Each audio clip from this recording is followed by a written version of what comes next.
അപ്പസ്തോല പ്രവർത്തനങ്ങൾ 11-ാം അധ്യായം. പത്രോസിന്റെ ന്യായവാദം.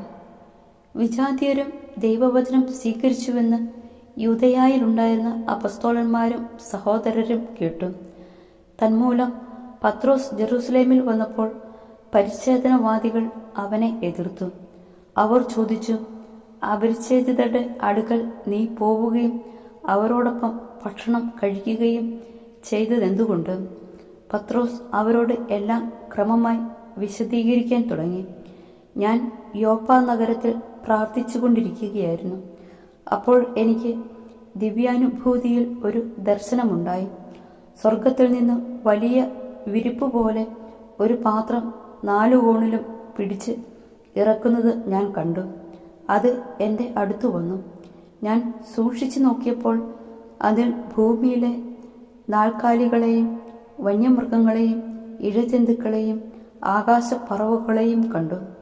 എന്നോട് സംസാരിക്കുന്ന ഒരു സ്വരം ഞാൻ കേട്ടു.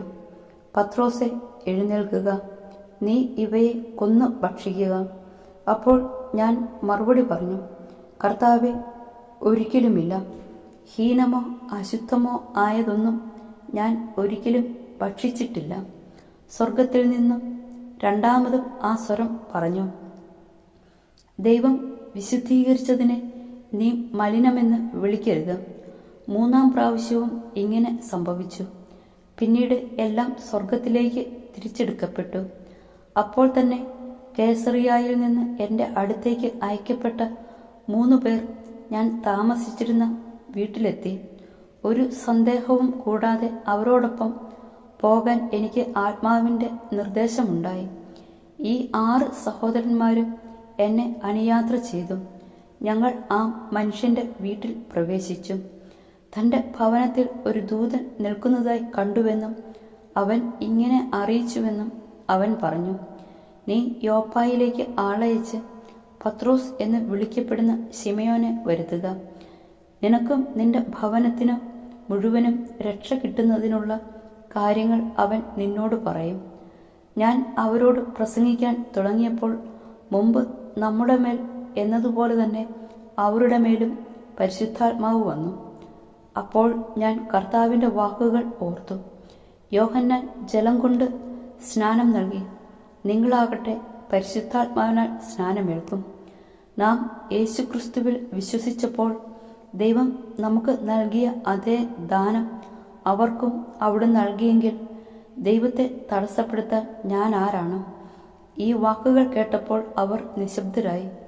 ജീവനിലേക്ക് നയിക്കുന്ന അനുതാപം വിജാതീയർക്കും ദൈവം പ്രദാനം ചെയ്തിരിക്കുന്നു എന്ന് പറഞ്ഞുകൊണ്ട് അവർ ദൈവത്തെ മഹത്വപ്പെടുത്തി. സഭ അന്ത്യോക്യായൻ. സ്തഫാനോസിനെ സംബന്ധിച്ചുണ്ടായ പീഡന നിമിത്തം ചിതറിക്കപ്പെട്ടവർ ഫിനീഷ്യ, സൈപ്രസ്, അന്തോക്യ എന്നീ പ്രദേശങ്ങൾ വരെ സഞ്ചരിച്ചു.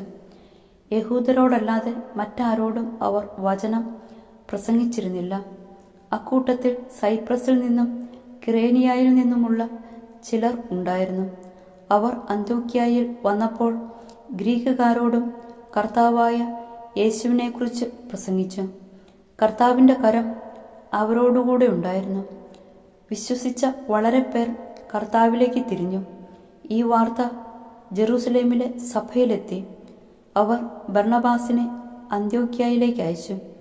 അവൻ ചെന്ന് ദൈവത്തിൻ്റെ കൃപാവരം ദർശിച്ച് സന്തുഷ്ടനാവുകയും കർത്താവിനോട് വിശ്വസ്തതയുള്ളവരായി ദൃഢനിശ്ചയത്തോടെ നിലകൊള്ളാൻ അവരെ ഉപദേശിക്കുകയും ചെയ്തു. കാരണം അവൻ പരിശുദ്ധാത്മാവിനാലും വിശ്വാസത്താലും നിറഞ്ഞ ഒരു നല്ല മനുഷ്യനായിരുന്നു. നിരവധി ആളുകൾ കർത്താവിൻ്റെ അനുയായികളായി തീർന്നു. സാവൂളിനെ അന്വേഷിച്ച് ബർണബാസ് താർസോസിലേക്ക് പോയി. അവനെ കണ്ടുമുട്ടിയപ്പോൾ അന്ത്യോക്യായിലേക്ക് കൂട്ടിക്കൊണ്ടുപോന്നു. 1 വർഷം മുഴുവൻ അവർ അവിടുത്തെ സഭാ സമ്മേളനങ്ങളിൽ പങ്കെടുക്കുകയും വളരെ പേരെ പഠിപ്പിക്കുകയും ചെയ്തു. അന്ത്യോക്യായിൽ വെച്ചാണ് ശിഷ്യന്മാർ ആദ്യമായി ക്രിസ്ത്യാനികൾ എന്ന്. ഇക്കാലത്ത് ജെറൂസലേമിൽ നിന്ന് പ്രവാചകന്മാർ അന്ത്യോക്യായിലേക്ക് വന്നു.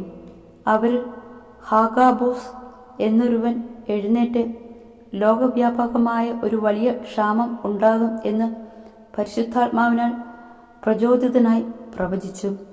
ക്ലാവുദിയൂസിന്റെ ഭരണകാലത്ത് ഈ ക്ഷാമമുണ്ടായി. ശിഷ്യരെല്ലാവരും തങ്ങളുടെ കഴിവനുസരിച്ച് യൂദയായിൽ താമസിച്ചിരുന്ന സഹോദരർക്ക് ദുരിതാശ്വാസം എത്തിച്ചു കൊടുക്കാൻ തീരുമാനിച്ചു. ബർണബാസും സാവൂളും വഴി സഹായം ശ്രേഷ്ഠന്മാർക്ക് എത്തിച്ചു കൊടുത്തുകൊണ്ട് അവർ അത് നിർവഹിക്കുകയും ചെയ്തു.